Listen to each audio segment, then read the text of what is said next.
Так, жолдун основаниясын жасап атышатмын.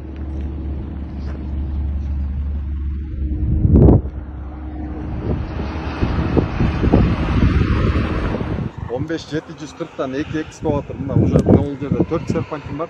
4 серпантинди кошкон 17:00-гө кетип атат. 18:00-гө. 18:00-гө өкө кетип атат. Понижение 18:00-дөн уже черновой бүткөн 15:740-га чейин. 15:00-дөн 15:740-га общий протяженность 740 метр 2 камацу иштеп атат. Анында черновой бүткөн өкө уширениясында кетип атат да.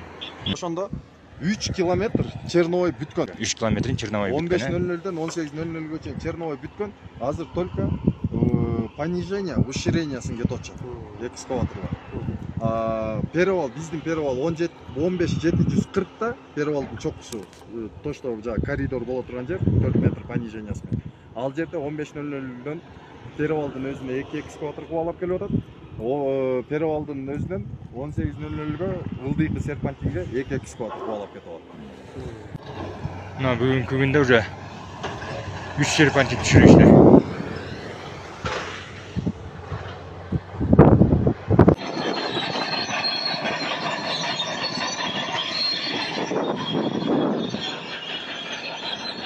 Он 15:820 ортосунда кетип атат да. 15:810 болуп калат где-то.